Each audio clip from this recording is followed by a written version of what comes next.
Sudah mulai kumpul semua ya?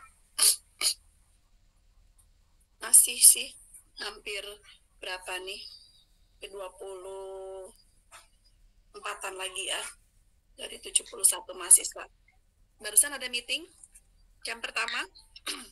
Ada ya? Ada Bunda. Ada Bunda. Sama Bunda. Ya, ada Bunda sama Bunda Mila juga. Oh, ketemu saya lagi. Iya, Asmen. Bertemu yang pertama, sekarang bertemu yang kedua ya. Oke, baik. Iya. Ya, jangan bosan ya. Oke. Ada Bunda. Bosan Bunda. Ya, saya baru juga membuka materi dulu untuk yang Papa pagi ini. Baik, kita mulai bersama semuanya. Bismillahirrahmanirrahim. Assalamualaikum warahmatullahi wabarakatuh. Selamat pagi Bapak Ibu. Selamat pagi Sehat selalu. Waalaikumsalam warahmatullahi wabarakatuh. Alhamdulillah sehat Bunda.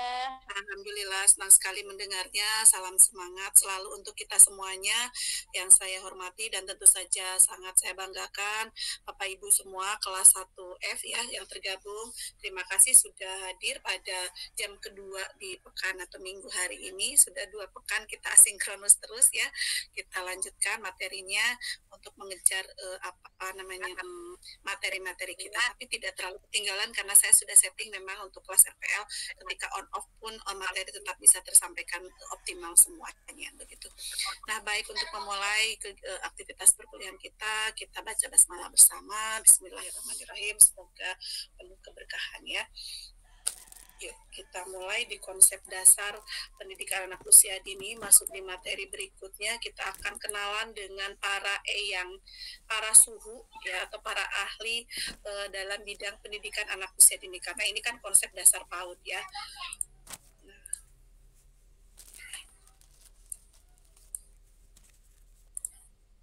Maaf, sudah terlihat ya. Saya buka 2 layar dulu. Baik. Nah, kita masuk di pandangan para ahli tentang pendidikan anak usia dini begitu ya.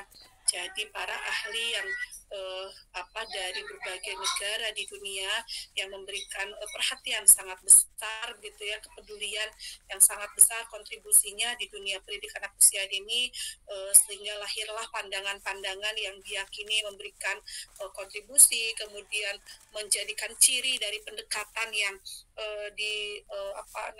dicetuskannya gitu ya, sampai kemudian kita adaptasi atau kita adopsi gitu ya dalam pelaksanaan pendidikan usia dini. Nah, kita sudah mahir nih di prakteknya, kita sudah suhu begitu ya di proses pembelajarannya semuanya, tetapi dasarnya sendiri ketika kita paham bahwa secara filosofis ya gitu, anak usia dini ini siapa gitu ya, atau kemudian dulu itu yang memberikan perhatian besar terhadap PAUD itu siapa saja begitu ya. Nah, itu juga yang menurut pertimbangan di mata kuliah ini di prodi PAUD ya, lahir konsep dasar pendidikan anak usia dini menjadi mata kuliah bukan pengembangan tapi mata kuliah dasar, namanya mata kuliah ilmu dasar, jadi disebutnya MKDK begitu ya, dan ini sifatnya wajib ya untuk ditempuh dan menjadi syarat dari mata-mata kuliah lain kalau di reguler begitu ya. Konsep pendidikan, lalu konsep dasar pendidikan prasekolah saya mendapatkan mata kuliah ini pertama tahun 2003 ya, saat D2 dulu begitu ya. Saya masih ingat beliau guru besar saya, sekarang sudah guru besar ya, pernah menjadi rektor UPI kemarin di Bandung, Profesor M. Solehudin. Nah, kami menyebutnya Pak Duding gitu. Beliau murid langsung dari Pestalozzi sepertinya, coba kita cek ya dulu di Amerika gitu. Nah, nanti jadi sangat senang sekali mendengar cerita beliau, seperti mendengar kisah sejarah tapi itu di bidang PAUD begitu ya. Nah, tapi ini juga nih kemarin teman-teman ada yang ikut, kalau Pak Sekjen nih Pak Endo kemarin ikut BIMTEK di Solo ya dengan saya ya, di BIMTEK pengajar diklat nih, tentu saja pasti tahu sekali ya modul ini. Nanti biar Pak Rinto sebetulnya paling yang presentasi ya Pak ya, saya siapkan ini Pak Rinto yang handle gitu kayaknya ya. Nih. Ampun Bu dosen, saya mahasiswa angga. Udah sama aja ya gitu. Nah, nanti Pak Rinto ini jadi narasumber itu juga nih, diklat berjenjang tingkat dasar. Kalau tidak masuk ya materi ini karena sudah langsung di tingkat lanjut tadi begitu. Jadi modul-modul atau satunya modul-modul lanjutan begitu ya. Nanti Pak Rinto tolong saling melengkapi ya, barangkali nanti saya ada yang terlewat gitu. Nah di sini dengan senang hati saya membuka forum diskusi ya, kita saling aktif, saling memberikan tanggapan, boleh juga saling melengkapi teman-teman, silakan sambil cari referensi lain begitu yang menguatkan apa yang saya sampaikan. Yuk mari kita kenalan dengan para ahli atau para eyang suhu dari PAUD kita. Sebetulnya sebelum ke sini ada yang lebih pertama kali ya. Nah ini kan Bapak Frobel itu bapaknya pendidikan anak susu, bapaknya TK sedunia begitu ya. Tapi sebelum itu ada satu ahli yang belum saya cantumkan di sini ya, John Luke. Itu kan awal sekali, memang mungkin seolah-olah sekarang tidak relevan nih. Nah, ini kan baru sudah Kiai Haji Ahmad Dahlan, ini di kita Kiai Hajar Dewantara. Nah, ini John Luke yang belum. Saya mau masukkan tapi tadi sudah tidak sempat, nanti terlambat begitu. Padahal secara file narasi atau dokumennya saya punya begitu. Coba sambil saya dibantu ya teman-teman searching atau HP-nya dipindah scroll atau dipindah tab, di googling dulu, mencari pandangan anak usia dini dari John Luke. Coba seperti itu, nanti boleh raise hand ketika sudah menemukan ya siapa John Luke itu dan seperti apa pandangannya. Yuk silakan, saya beri waktu kurang lebih beberapa menit, 5 menit saja. John Luke, JHON Luke, wah sudah ini lagi, sudah lengkap sekali. Oke, setelah saya tak balik lagi ke kedua layar. Bu Zeni Rahmah, silakan. Monggo Bu Zeni. Terima kasih Ibu. Berdasarkan John Luke, kok hilang tadi? Sebentar, kok terputus ya di saya tak. Bu Zeni masih ada? Boleh off cam juga? Ada Bu, ada. Oke. Pandangan anak usia dini menurut John Luke, anak usia dini yang pertama itu tabula rasa atau kertas kosong. Kemudian pandangan ini menyatakan bahwa anak lahir dengan pikiran kosong. Iya, tabula rasa atau kertas kosong yang menyatakan bahwa anak lahir dengan pikiran yang kosong, jadi masih seperti kertas kosong. Kemudian peran lingkungan yang dianggap sebagai faktor penentu utama perkembangan anak. Kemudian pendidikan sebagai pembentuk kepribadian karena untuk mengisi kertas kosong. Kemudian pembelajaran melalui pengalaman dan imitasi. Locke berpendapat bahwa anak memperoleh pengetahuan dan bahasa dengan meniru apa yang mereka lihat dan dengar dari orang dewasa di sekitar mereka. Kemudian kontras dengan pandangan bawaan, itu pandangan Locke berbeda dengan teori yang menekankan bakat dan kodrat bawaan sebagai penentu utama, melainkan menegaskan kekuatan pengalaman lingkungan. Namun pandangan ini kemudian dikembangkan dan dikombinasikan dengan pemikiran bahwa bawaan dan lingkungan berperan bersama dalam perkembangan anak. Demikian Ibu. Oke, lengkap. Saya juga menyimak inti dari konsep dari pandangan John Luke. Putri Wahyuningsih, bisa disederhanakan seperti apa teorinya John Luke itu? Baik, ada beberapa ya di beliau John Luke itu ada beberapa gagasannya. Yang pertama memang tabula rasa seperti yang dijelaskan oleh Bu Zeni, tapi ada yang lain yaitu pendidikan membentuk karakter. Kemudian Locke menekankan bahwa pendidikan moral lebih penting daripada sekedar pengetahuan. Guru dan orang tua harus menanamkan kejujuran, disiplin, tanggung jawab, dan pengendalian diri. Kemudian ada juga pentingnya pembiasaan. Menurut Locke percaya bahwa pembiasaan baik lebih efektif daripada hukuman, sehingga anak perlu dibiasakan untuk hidup sederhana, menghormati orang lain, bekerja keras, dan tidak manja. Kemudian ada juga pendidikan melalui pengalaman. Locke menolak metode hafalan. Ia mendorong pembelajaran yang melibatkan pengalaman langsung sesuai minat dan kemampuan anak. Contohnya, belajar berhitung dengan benda konkret atau belajar moral lewat teladan nyata. Kemudian, peran guru dan orang tua. Guru dan orang tua berperan sebagai pembimbing dan bijak dan sabar. kita harus menjadi teladan moral dan perilaku bagi anak. Kesimpulannya adalah menurut John Locke, pendidikan membentuk manusia seperti apa ia kelak akan menjadi. Artinya, masa kecil adalah waktu paling penting untuk menanamkan dasar moral, disiplin, dan kebiasaan berpikir logis. Seperti itu, Bunda. Oke, terima kasih. Juga lengkap menyampaikannya. Bolehkah disimpulkan sama Pak Rohmat Mintarjo? Disimpulkan bisa 1-2 kalimat saja. Oke, baik Bu Mila, terima kasih Pak. Saya menyimpulkan dari teman-teman pandangan dari Locke, yaitu tentang konsep-konsep yang memiliki pengaruh besar pada perkembangan filsafat, politik, epistemologi, dan teori sosial. Ia dianggap sebagai salah satu telah mempengaruhi banyak pemikir. Seperti itu Bu, mungkin Bu, kalau ada saya salah mungkin dikoreksi. Oke, divalidasi oleh Pak Sekjen. Silakan Pak Rinto. Terima kasih Ibu. Sudah lengkap dari teman-teman. Tadi kalau saya melihat dari John Locke itu adalah tabula rasa, di mana fitrahnya anak lahir itu penuh dengan bakat kosong, dan pengalaman menjadi salah satu kunci bagaimana anak itu akan belajar. Dan mereka peniru ulung, salah satu pengalamannya dilihat dari teladan yang diberikan orang dewasa. Pekatan Bu Mila. Oke, baik, terima kasih ya. Jadi seperti yang disampaikan Bunda dan teman-teman, dan di chat ini saya juga sibuk menulis dan mencatat ya, teman-teman yang di kolom chat ini saya sebisa mungkin saya catat juga di jurnal keaktifan, tidak hanya saja yang raise hand dan menyampaikan begitu ya, tapi di kolom chat juga tetap saya catat begitu dan menyampaikan hal yang sama. Namun John Locke ini memang betul ya dikatakan sebagai pionirnya begitu ya untuk dalam mencetuskan ya, dalam menyampaikan pandangannya tentang anak begitu ya dengan filsafat pendidikannya. Karya yang terkenalnya Some Thought Concerning Education ke tahun 63 begitu.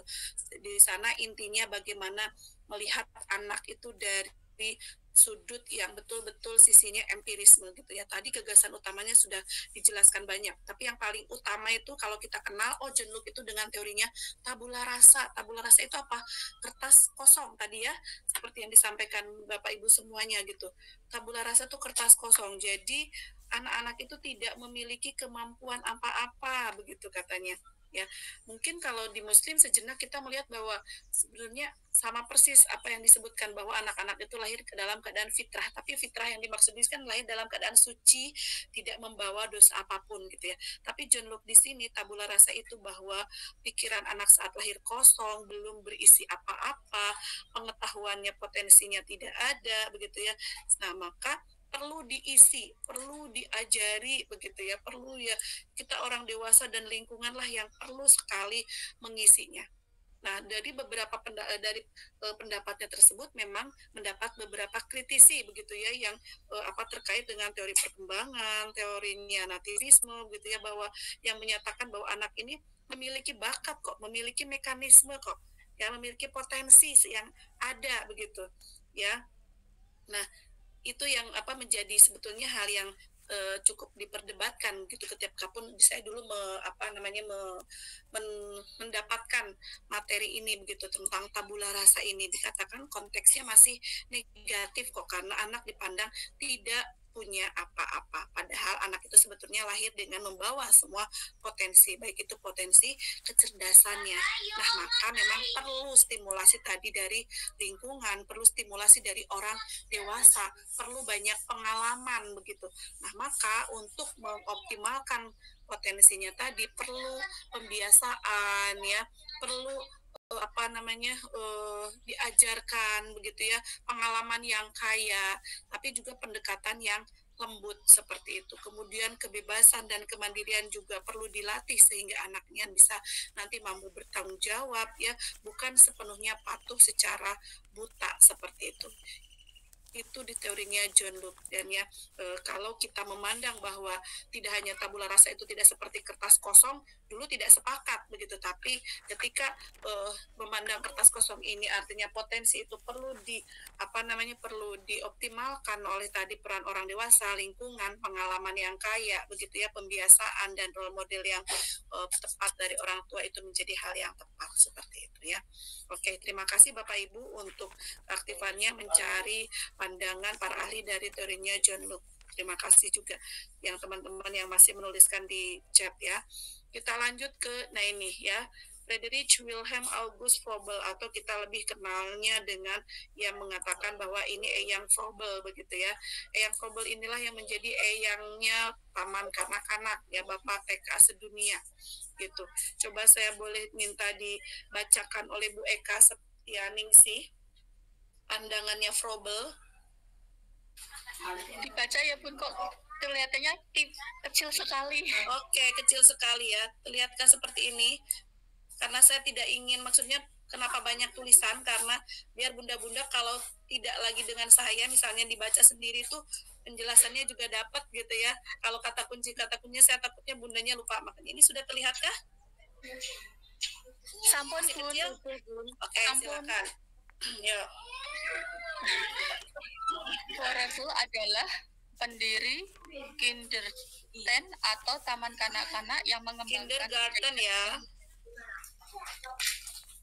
mengembangkan ide bahwa pendidikan anak usia dini harus diselenggarakan di lingkungan yang dikreasi secara khusus, yaitu kindergarten atau taman kanak-kanak. Kindergarten ya Bu? Ya, terlalu kecil juga. Nanti kalau terlalu kecil, ya silakan. Maaf ya Bun. Froebel berpendapat bahwa tahun-tahun Froebel ya Bu, dibacanya Froebel, tidak perlu dibaca Froebel. Froebel ya.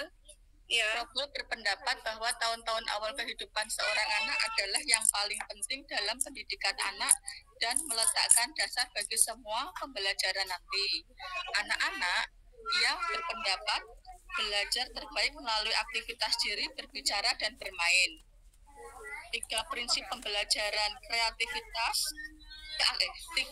pembelajaran keaktifan yang produktif, peragaan atau hand-on experience, dan kebebasan. Oke, ya baik, terima kasih Bunda Eka. Lanjut Bunda, siapa nih? Banyak poin-poinnya ya. Saya minta dibaca Bu Ika Yulia. Silakan Bu Ika. Saya dari atas ya.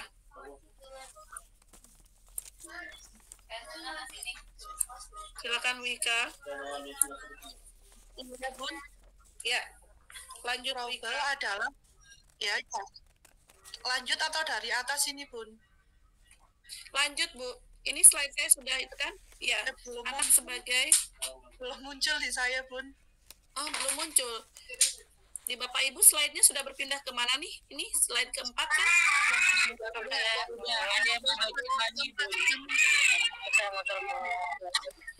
Anak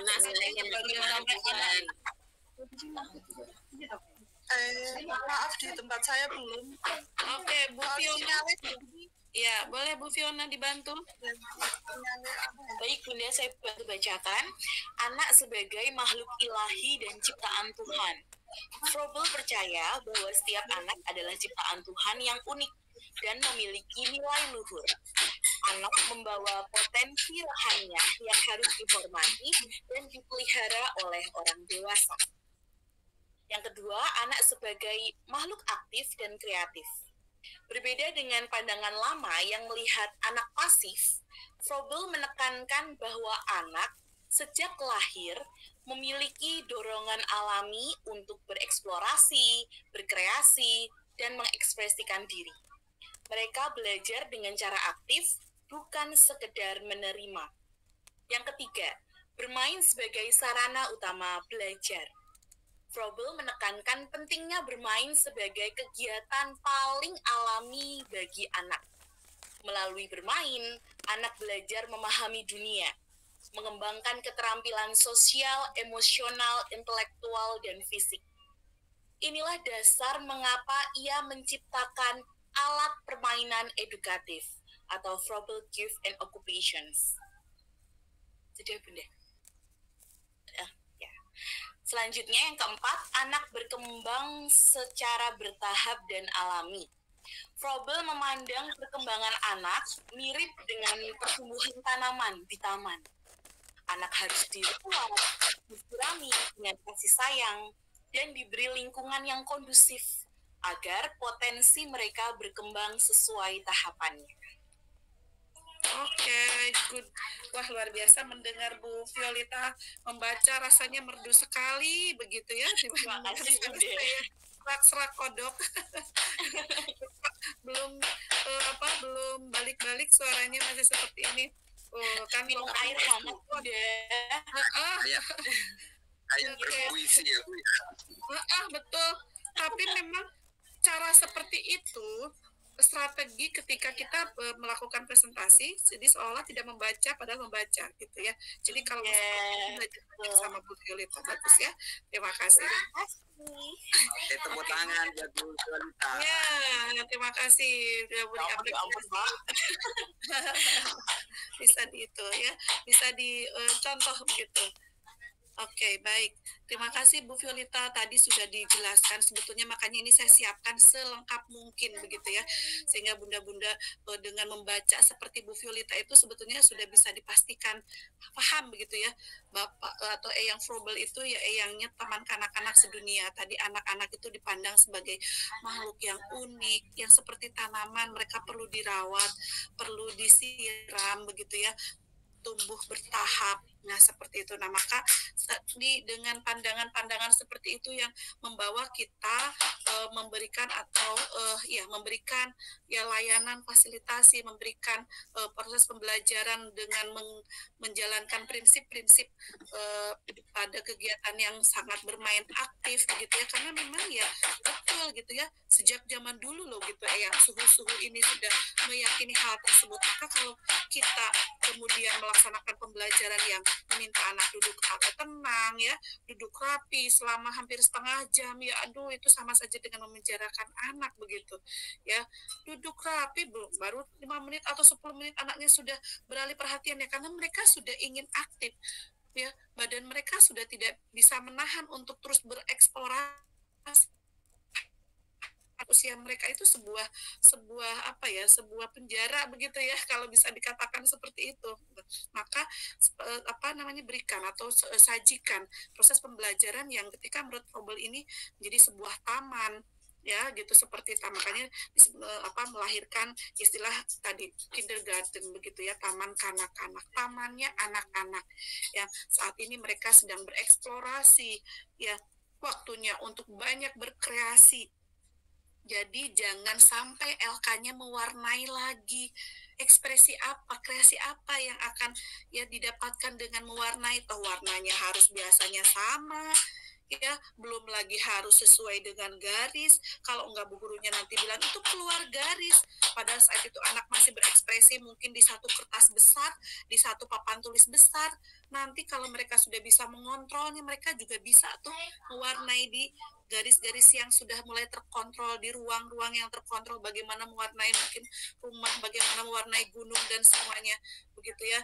Nah gitu teman-teman, jadi ketika teman-teman ini mengiyakan, ya membenarkan pandangannya Eyang Froebel ini, oh iya benar, anak nih makhluk ilahi ciptaan Tuhan yang aktif, kreatif, saatnya bereksplorasi ya, bermain menjadi prinsip dan sarana utama bagi mereka belajar ya, sajikan tuh kegiatan-kegiatan itu gitu ya. Jadi LK, majalah begitu itu jadikanlah untuk hanya selingan ketika anak sudah lelah, nah baru sudah tenang, bisa seperti itu. Tapi ya kalau belum, nah sajikan kegiatan-kegiatan aktif dulu begitu ya, di awal kegiatan yang melibatkan fisik motorik, mereka dapat mendapatkan sinar matahari yang cukup, masuk kelas sudah mulai ya badannya segar, kemudian pendinginan dengan kegiatan berdoa, lanjutkan lagi dengan persepsi sebentar, transisi lagi ice breakingnya, minum dulu baru sampai ke raga main. Nah, itu pentahapan-pentahapan alami tadi yang ketika bunda-bunda menyusun rangkaian pembelajaran itu sebetulnya filosofinya seperti ini nih gitu ya. Memang tumbuh kodrat alami anak seperti itu. Jadi jangan biarkan anak duduk lama dari mulai berdoa sampai kegiatan inti. Kalau saya hitung ada 30 menit sendiri, ya pantas saja anak sudah nggak sabar gitu ya. Sudah colek temannya kanan kiri. Maaf ya, ada suara-suara tok tok tok tok. Ini Pak Tukangnya libur, tapi ada Pak Tukang insidental yang masih aja gitu ya, uplok. Ya, oke. Kalau ada suara backsound-nya ya, Pak Tukang ya, kebetulan ini sedang sedikit merenov dapur karena rumah ini Bunda. saatnya wajib. Iya. Karena wajib, bukan sifatnya bukan lagi itu sifatnya wajib ya, sudah tidak layak begitu. Oke, jadi izin ya ketika ada suara-suara sedikit kurang nyaman. Nah, seperti itu dia yang trouble ya. Ini baru 3 slide saja sudah setelah 30 menit. Ini masih ada lagi loh ya. Saya masih banyak. Nah, ya sifatnya tadi menyeluruh pendidikannya begitu ya. Nah, maka boleh nih anak belajar melalui simbol, lagu gerak, aktivitas kreatif gitu ya, permainan jari, ini sampai ke sedetail ini loh gitu saya sampaikannya, supaya harapannya ya tadi teman-teman betul-betul memahami bahwa dan di bold begitu ya, karena saya merasa ingin menyampaikan poin-poin penting begitu, bahkan dengan penjelasannya begitu. Nah, pentingnya hubungan dengan alam begitu ya. Maka tadi kontekstual teaching learning, misalnya lihat sekitar di sekolah ada tanaman yang bisa diamati, ada lingkungan sekolah yang bisa dikunjungi. Nah, silahkan kaitkan semuanya dengan alam. Jadi tidak perlu membuat sekolah alam tersendiri menurut saya ya. Jadi dari lingkungan mungkin sekitar sekolah pun itu bisa kok dieksplorasi oleh anak seperti itu ya. Gitu ya, itu menurut Froebelnya yang dikatakan sebagai Bapak Taman Kanak-kanak Sedunia. Bisa divalidasi Pak Sekjen? Oke, Pak Aris mau menambahkan mungkin, silakan Pak Aris. Mau tanya Bu. Silakan. Mengapa Froebel ini bisa dikatakan sebagai Bapak TK Sedunia. TK Sedunia. Ahlinya banyak gitu loh Bu. Ya, ahlinya banyak ya, tapi kenapa Bapak dikatakan? Karena ini tadi ya. Nah, pendiri kindergarten begitu ya. Jadi pada waktu itu di Jerman ya, dengan pemikirannya ini Froebel ini sehingga membentuklah tadi taman, membentuklah tempat belajar anak-anak. Nah ya, disebutnya kindergarten. Kita betul tadi seperti John Locke yang lebih lama begitu ya, kenapa kok tidak disebut ya. Nah, karena ini tadi ya gagasan yang terkait dengan pandangannya kemudian diimplementasikan dengan taman yang dia buat begitu, taman yang Froebel buat untuk anak-anak khusus nih ya. Dia menyusun atau mendesain lingkungan yang ya, boleh sayang, silakan. Oh iya, maaf ya ada iklan sebentar. Ya, boleh lagunya nanti diserahkan ya sayang. Mau konser, mau saya dengarkan nanti biar makan dulu. Nah, Pak Aris tadi begitu ya. Nih, tadi di slide pertama, pendiri kindergarten atau taman kanak-kanak di mana, nah dia mengembangkan idenya. Dia membuat atau memiliki pandangan terhadap anak-anak seperti yang tadi disampaikan Bu Violita yang dibacakan secara mertu, kemudian dia kreasikan. Ya, dia buat sebuah taman untuk sarana bermain anak-anak. Nah, dari situlah ya Bu Dunia kemudian mengakui, ya bukan diakui oleh saya ya, gitu, dunia mengakui bahwa Froebel ini menjadi eyangnya PAUD begitu ya. Nah, seperti sampaikan Bu Rini begitu.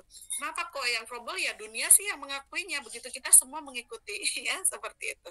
Karena memang yang mengenalkan konsep tadi kindergarten itu ya Froebel itu ya Pak. Baik Bu.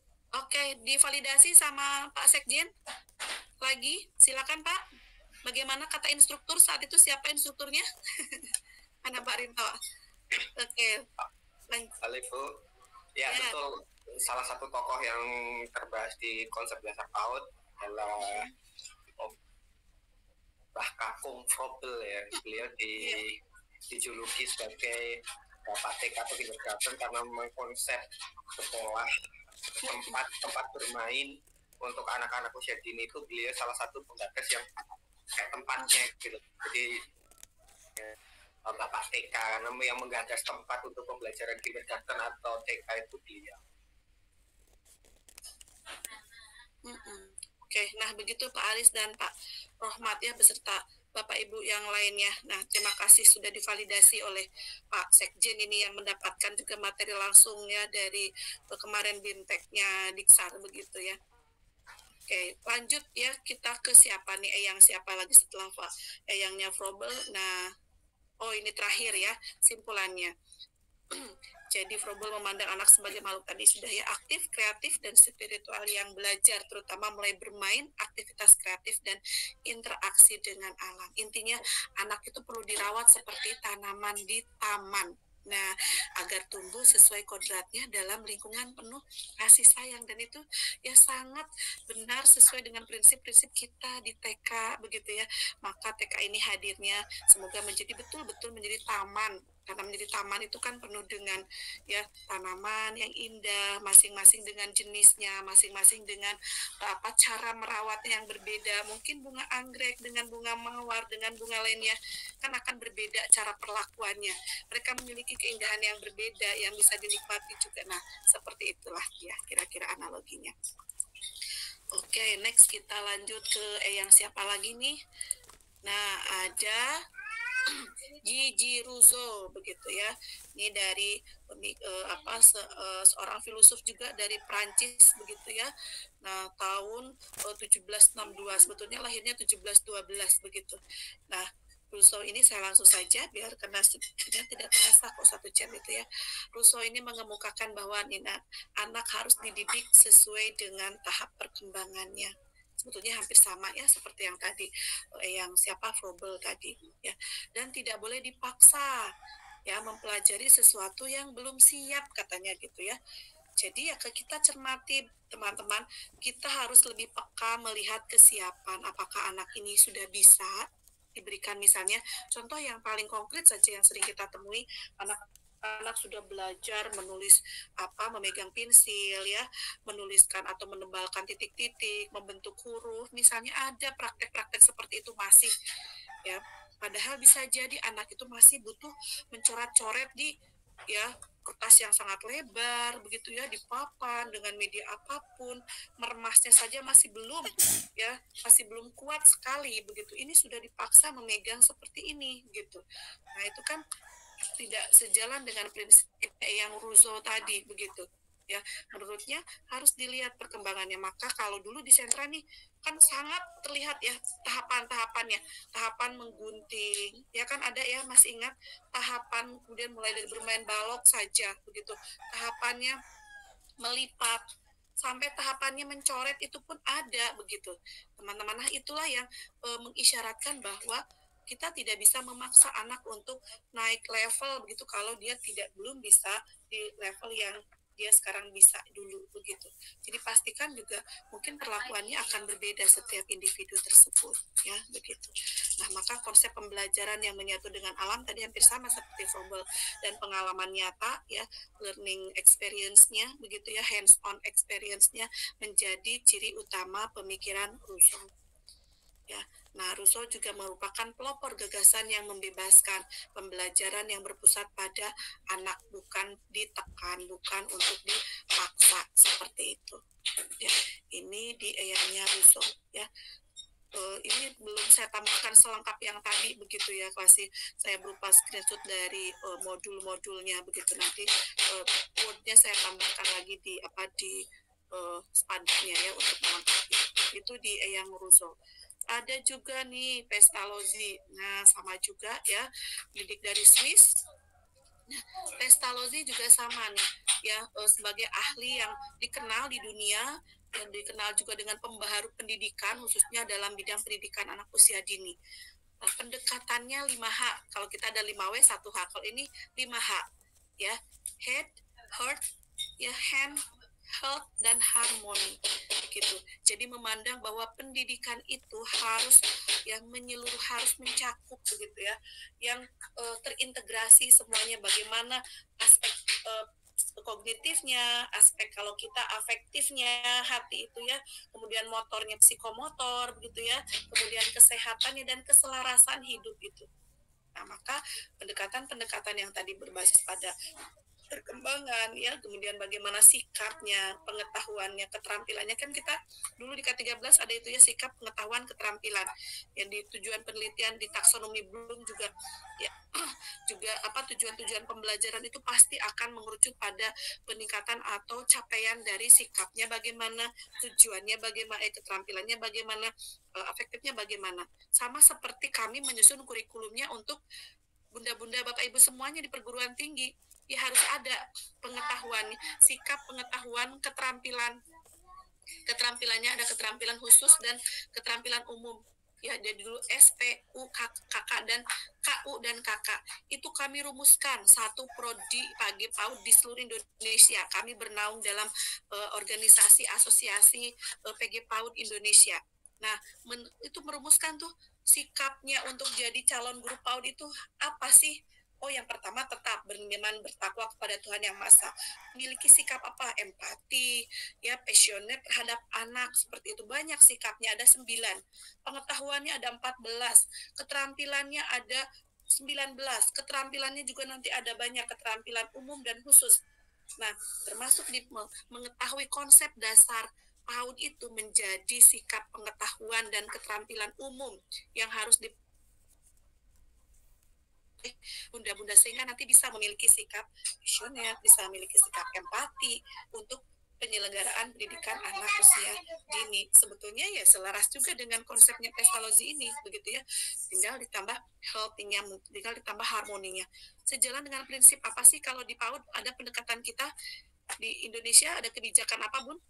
Yang seluruh komponennya masuk, 5 komponen masuk, selain pengajaran, pendidikan, kesehatan, gizi, perlindungan. Apa tuh konsepnya? PAUD apa sih?